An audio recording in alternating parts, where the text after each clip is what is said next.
Alors, bienvenue sur cette nouvelle vidéo où nous allons parler de bien choisir son thème. Donc, qu'est-ce que c'est le thème? C'est le design global du site. Par exemple, ici, vous voyez, on a un thème. Ça, c'est un style de site. C'est le thème OnePress.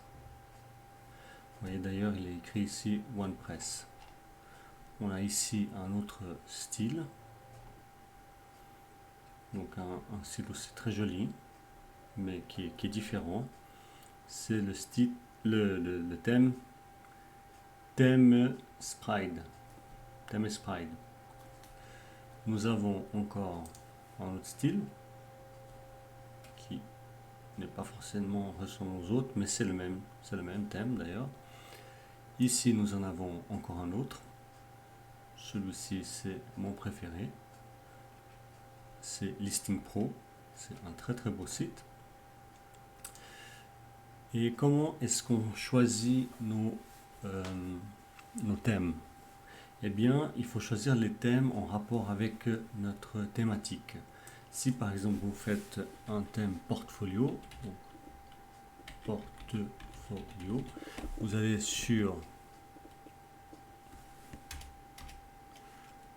alors portfolio, vous allez sur le site donc de wordpress.org, ça je vous mets tout ça dans la description, et vous tapez ici les sites gratuits qui seront disponibles, qui auront été développés. Vous pouvez avoir plus d'infos, donc avoir le consulter, voir s'il vous convient. Maintenant, si vous avez un site business ou un site de listing, par exemple, annuaire, listing, voilà, vous avez différents modèles, vous pouvez directement les télécharger ici. Ensuite, l'installer sur votre site. Donc, si vous le téléchargez, vous allez ici dans Apparence, Thème, vous allez ajouter un nouveau thème, téléverser le thème et le thème que vous aurez choisi, vous allez le chercher sur votre ordinateur. Ensuite, vous l'installez. Voilà pour ce qui est de télécharger un thème gratuit. Ça, ce sont tous des thèmes gratuits et pour la plupart, ils ont des options premium.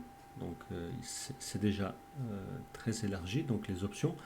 Mais quelquefois, ça va bloquer un peu parce qu'il y aura des options nécessaires qui vous seront bien utiles, mais que vous pourriez peut-être pas vous en servir tant que vous n'avez pas passé la partie premium. Donc, je voulais aussi vous montrer une autre façon de chercher donc, des thèmes. On peut aller sur des sites de confiance. Donc, vous allez d'abord sur Google et puis vous verrez des sites comme celui-ci.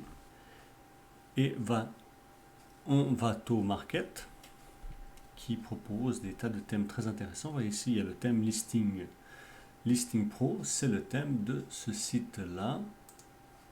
Voilà, c'est le thème de ce site. On le voit ici. On voit qu'il est très très bien noté. Ça, c'est aussi important.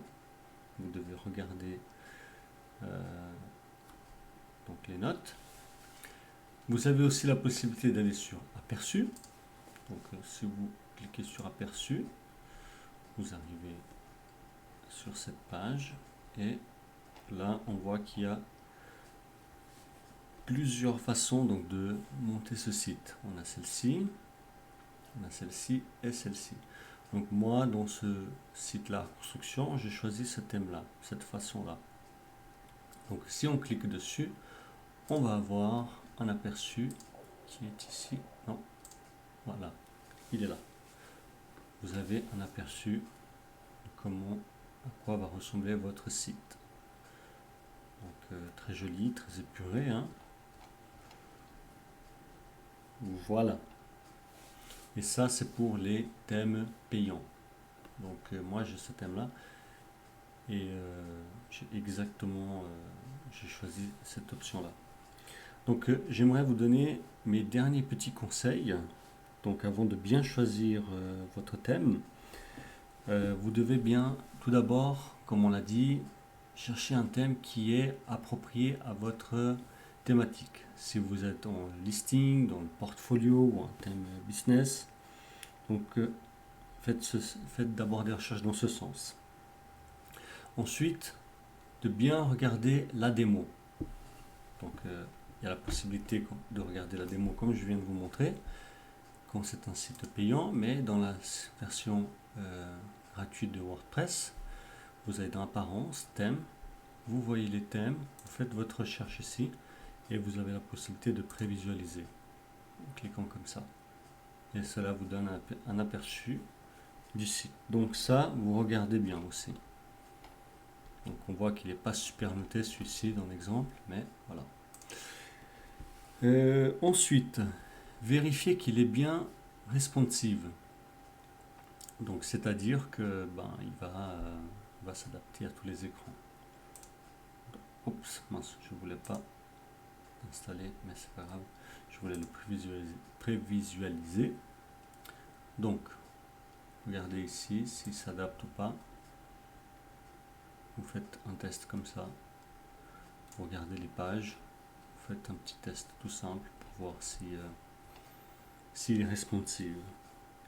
Regardez aussi les avis clients. Hein. Allez dessus. Là, il n'y a qu'un vote, donc éloignez-vous.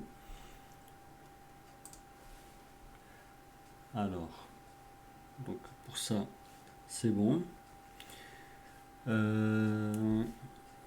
Mon cinquième et dernier conseil, vérifiez aussi que les mises à jour ont été faites régulièrement.